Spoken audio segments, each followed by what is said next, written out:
Are you struggling with flush trimming with nasty blowouts and shitty chips? Or scared of the kickback? Yeah, me too. Let me show you a few tips and tricks that will make your next flush trimming project a success.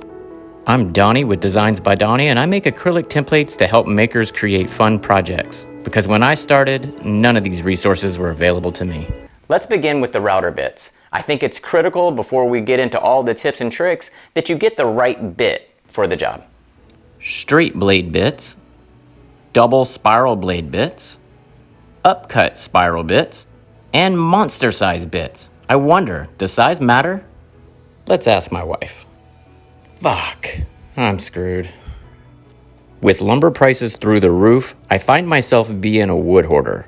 Using scrap walnut and oak and this fun acrylic template, I'm gonna get started with the process, beginning with tracing the template on the wood.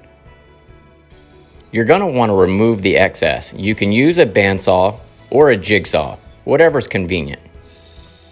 For me, I actually prefer using my jigsaw. It's just easier and more mobile for me because that's what I'm used to. But right now, all my jigsaw blades are as dull as my Christmases. So we're gonna use the bandsaw for this one. But all these pieces are gonna go together something like this. Now, using double-sided tape, this is critical. I've tried all kinds of tape, and this is the best I've found. Now, when I removed this excess, I wanna show you here when we stick the template on. I have about 1/8 of an inch all the way around. Anything more than that is dangerous. Let's go to the router table.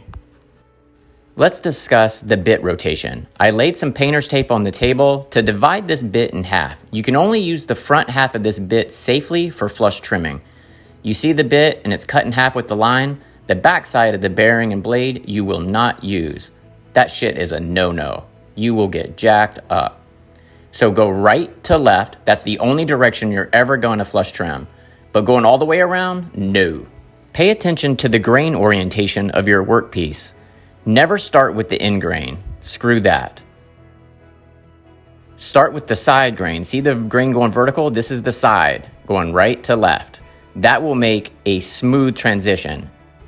And if you have a push block, you could also use this. This is great for applying downward pressure while you start doing your router work. But if you pay attention here, I'm never really going over my line on the tape. The workpiece may go over the tape, but the bit is only cutting that side of the line. Now, I've been flush trimming for many years, and I'm not a seasoned pro, but I'm pretty damn good at it. But this is my 2-car garage workshop, approximately 400 square feet, and I love it. I like to do a lot of my projects out of white oak. It's very dense, but it's also very fibrous, meaning the wood wants to split off all the time. It's a real pain in the ass. Same goes with maple. Soft maple or hard maple, it's very hard to work with. Black walnut. Basically what we can say is when wood is a hardwood, it's gonna wanna splinter off, chip, and blow out easily. So a way to prevent that is gonna be this tip right here. You want to soften the wood fibers using water, so you don't get this fudged up bullshit. Grab a rag or paper towel, any shit on hand will work, and let's just moisten the edges, the top, the side, and the bottom, as we don't want to do the whole board because you know already woodworking and water, that can be our enemy.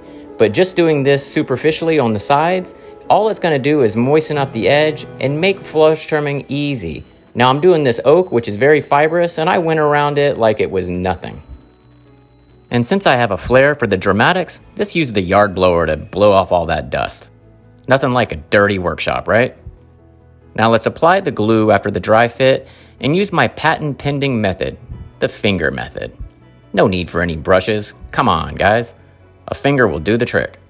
I want to discuss the router bit that I use most frequently and the reasons why. But before we do that, let's clamp this down for an hour and let the glue cure.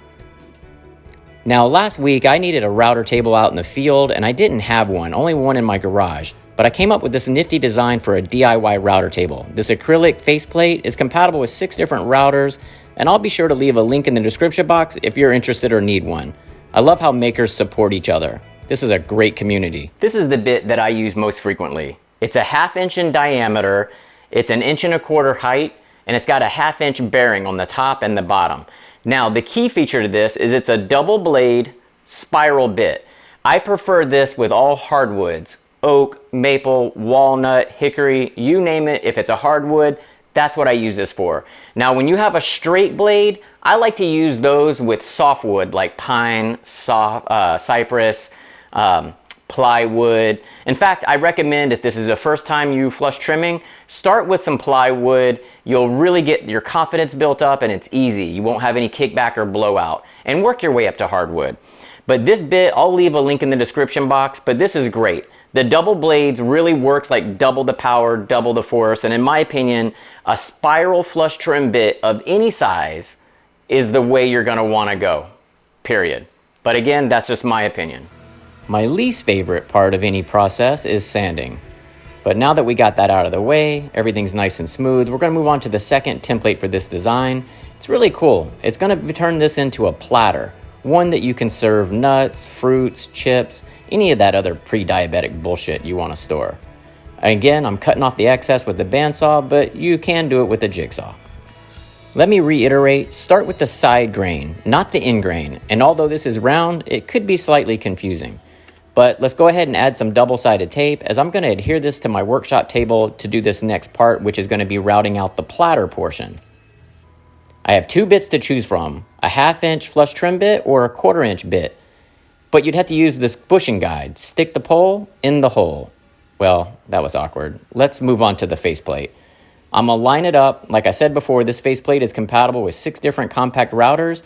They're all labeled, so you just line the holes up and put these handles on it.